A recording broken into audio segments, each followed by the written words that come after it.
सो आज हम एक बहुत ही इंपॉर्टेंट टॉपिक के बारे में बात करेंगे और वो ये है कि how much money you require to get retire early. आपने बहुत सारे वीडियोस देखे होंगे इस बात पे कि इतना पैसा हो जाएगा तो आप रिटायर हो जाएंगे। अगर आप पर 1 करोड़ है, आपके पास 3 करोड़ है।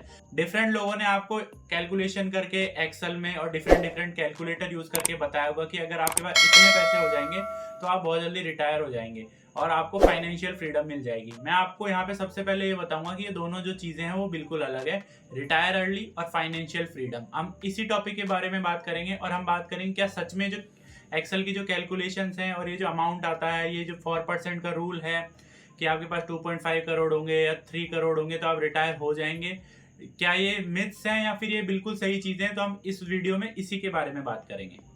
तो हम सबसे पहले बात करेंगे रिटायर अर्ली के बारे में। देखिए, आपने बहुत सारी कैलकुलेशन देखी होगी कि आप 4% रूल अगर अपनाते हैं तो आप रिटायर हो सकते हैं।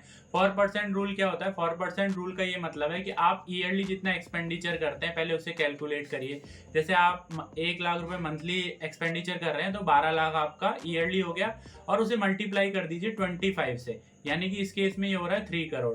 अब अगर आप इसका 4% हर साल निकालते रहेंगे तो आपका पैसा कभी भी खत्म नहीं होगा और आप रिटायर हो सकते हैं। अब आपको कुछ भी काम करने की जरूरत नहीं है। बेसिक फंडा ये है। तो मैं ये बताऊंगा कि ये जो कॉन्सेप्ट है ये बिल्कुल बुलशिट है। आपको इस तरह की चीजों में नहीं पड़ना चाहिए। उसका क्या रीजन है? देखिए, आप जब भी ऐसी कैलकुलेशन करते हैं कि यार इतना अमाउंट मुझे चाहिए, मान लीजिए 2 करोड़ चाहिए, तो आप बेसिकली क्या मानते हैं? आप 3 अजम्पशन मान के चलते हैं। तो हम उन अजम्पशन के बारे में सबसे पहले बात करते हैं।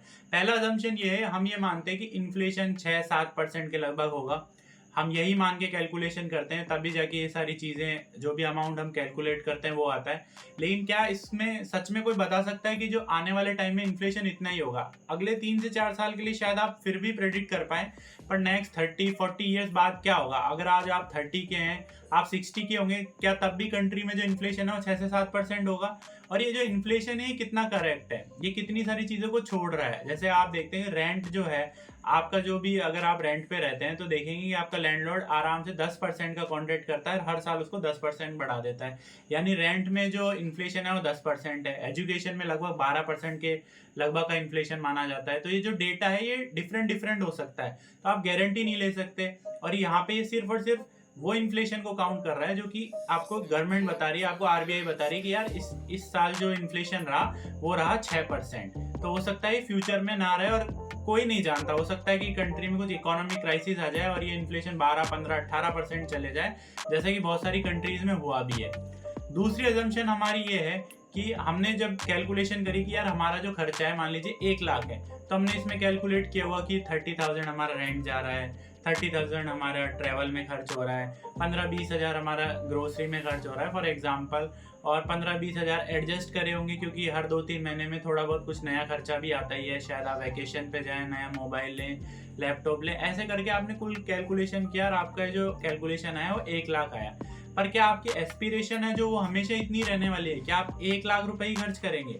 यहाँ पे सिर्फ इन्फ्लेशन की बात नहीं कर रहा हूँ मैं, यहाँ पे एस्पिरेशन की बात कर रहा हूँ। हो सकता है कि जैसे आप देख सकते हैं कि पहले 20 साल पहले कार कोई बहुत बड़ी चीज थी, मतलब ऐसी बड़ी चीज थी घर में एक कार होना, या फिर पूरी कॉलोनी में भी एक कार होने का बड़ा क्रेज रहता था। लेकिन अब ऐसी सिचुएशन हो गई कि आपको हर घर में कार मिल जाएगी। इवन ऐसे ऐसे लोग हैं जो हर साल कार बदलना चाहते हैं, बड़ी कार ले रहे हैं। ये एस्पिरेशंस है, ये लाइफस्टाइल का इन्फ्लेशन है जो मैंने एक वीडियो में पहले भी बात करी थी। आप इसको कैलकुलेट नहीं कर सकते। हो सकता है फ्यूचर में लोग मार्स पे जाएं, क्योंकि अभी तो ये पॉसिबल नहीं है, लेकिन हो सकता है 20 साल बाद इलॉन मस्क उसे पॉसिबल कर दे और आप मार्स पे जाने की सोच लें। तो आपके एस्पिरेशन का आप कुछ नहीं कह सकते। उसके अलावा खर्चे भी इसमें बढ़ेंगे, क्योंकि मान लीजिए आप जब रिटायर होंगे, आपकी एज 60 है, तो 60 के बाद कुछ ऐसे खर्चे होंगे जो आप ना चाहते हुए भी आपके बढ़ेंगे ही बढ़ेंगे। जैसे मेडिकल एक्सपेंडिचर है। हो सकता है आप वैकेशन पे जाएं क्योंकि आपने सोचा है कि यार अब मैं रिटायर हो गया, अब तो मैं घूमूंगा, 4 धाम यात्रा जाएं या कहीं पे भी आप फॉरेन ट्रिप करें, वर्ल्ड टूर पे निकल जाएं, तो वो कुछ खर्चे हैं जो आपके बढ़ने ही बढ़ने हैं। हो सकता है आपके बच्चे इतने लायक ना बने और आपको उनकी हेल्प करनी पड़े, ये भी बिल्कुल पॉसिबिलिटी है। तो ये जो भी कैलकुलेशन होती है 4% के हिसाब से, या जो भी आप एक्सेल में कैलकुलेट कर रहे हैं, इसमें ऐसा कोई फॉर्मूला नहीं है जहाँ पे आप एस्पिरेशन को रख पाएंगे।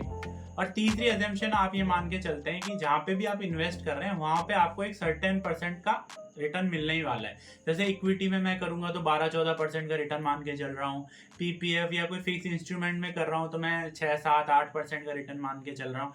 लेकिन ये कोई गारंटी नहीं है। गारंटी इसलिए नहीं है क्योंकि आप देख सकते हैं जैसे जापान का जो मार्केट है 1990 के लगभग उसने हाई हिट किया था और उसके बाद सालों तक अपने प्रीवियस हाई को वो नहीं तोड़ पाए, क्योंकि कई बार स्पेकुलेशन इतनी ज़्यादा हो जाती है मार्केट में और मार्केट इतना ज़्यादा हीटअप हो जाता है कि आप कितनी भी कैलकुलेशन कर लीजिए कि यार रिटर्न आएगा, लेकिन उस लेवल से अगर आप कैलकुलेट करेंगे तो आपको रिटर्न नहीं मिलने वाला। तो आप ये कह नहीं सकते कि यार 12-14% का रिटर्न आपको आएगा ही आएगा। ना ही आप ये कह सकते हैं कि जो फिक्स इंस्ट्रूमेंट है उनमें 7-8% का आपको रिटर्न मिलेगा ही मिलेगा, क्योंकि आप देखेंगे कि पीपीएफ में भी आज से 10-12 साल 15 साल पहले जो इंटरेस्ट था वो 12% 14% था, जो कि अब गिर के सिर्फ 7 या 8% ही रह गया है। तो आप ये जो तीनों एजम्पशन अगर आप मान के चलते हैं तो ये तीनों एजम्पशन बिल्कुल गलत हो सकती हैं। तो ये तो आपका जो रिटायर अर्ली क्या है कि यार मैं 2 करोड़ कैलकुलेट किया आपने और उसके बाद यार अब मैं रिटायर हो गया हूँ। लेकिन आप अगर ये चीज़ें अजम्पशन, अगर इनमें से एक भी अजम्पशन गलत हो गई तो आप उस अमाउंट के साथ रिटायर तो बिल्कुल नहीं हो सकते।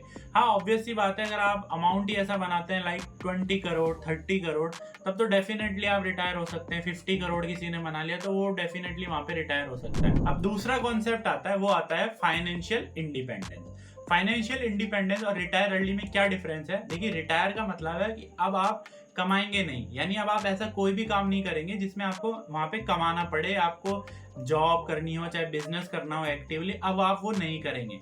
और फाइनेंशियल इंडिपेंडेंस का मतलब है कि आप अब इतना सेफ्टी नेट आ गया है आपके पास कि अब आपको जरूरत नहीं है करने की। आप शायद करें ना करें ये आपकी चॉइस है, पर आपको जरूरत नहीं है। At least for 10 year 20 year 30 year आप इतना मान के चल सकते हैं कि यार इतना पैसा कर लिया है तो 10 साल के तक तो मुझे नीड नहीं पड़ेगी। तो ऐसे केस में क्या होता है कि आप आपकी इच्छा का काम कर सकते हैं, आप जॉब भी फ्रीली कर सकते हैं बिना किसी के प्रेशर के। आप बिजनेस में भी आपने जो जेस्टेशन पीरियड होता है बिजनेस का, आप उसको एलोंगेट कर सकते हैं कि यार 6 महीने साल भर कोई इनकम नहीं हो रही है बिजनेस में तो भी आप चिल हैं क्योंकि आप फाइनेंशियली फ्री हैं।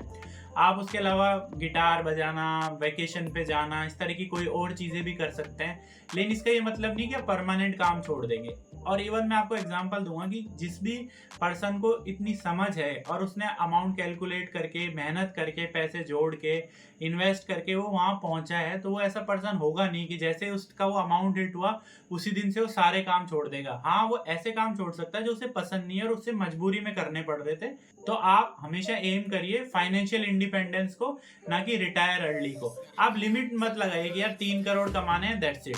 आप बड़े एम करिए, आप लगे रहिए, हर महीने आप आपकी नेटवर्थ कैलकुलेट करिए, हर साल आपकी नेटवर्थ कैलकुलेट करिए कि यार ये बढ़नी चाहिए, अब मेरा ये टारगेट है, अब ये है। अपने आप को रोकिए मत इन चीज़ों के चक्कर में कि यार इतना पैसा हो गया मैं रिटायर हो गया हूँ, क्योंकि हो सकता है कि आप बहुत बहुत डिसअपॉइंट हो। आप 10 साल 15 साल पैसे इन्वेस्ट करें, फ्री हो जाएं और वो पैसा आप सोच रहे थे 30 ईयर्स 40 ईयर्स मुझे इनफ रहेगा, लेकिन वो ना रहे, इवन उसकी प्रोबेबिलिटी ज़्यादा है। तो आप एम करिए ज़्यादा से ज़्यादा। जैसे मैं मेरे केस में कहूँगा तो मेरा जो मैजिक नंबर है जिसको बोलते हैं कि यार फाइनेंशियल इंडिपेंडेंस, तो मेरा जो मैजिक नंबर है वो है $1 मिलियन, यानी कि आज के केस में अगर हम देखेंगे तो लगभग 8.3 करोड़। लेकिन उस केस में मैं ये नहीं सोचता कि उसमें मैं काम छोड़ दूंगा, उसमें मैं ये सोचता हूँ कि मैं फाइनेंशियली फ्री हो जाऊंगा तो मैं कुछ ऐसा करूंगा जो मैं एक्चुअल में करना चाहता था। शायद हो सकता है कि मैं उसमें से 5 करोड़ तो अलग से रख दूं सेफ, वहाँ पे उनको ग्रो होने दूं, और 3 करोड़ के साथ में कोई नया बिजनेस वेंचर, कोई नया स्टार्टअप स्टार्ट करूं। तो आपको भी इसी तरह से सोचना है। ये जो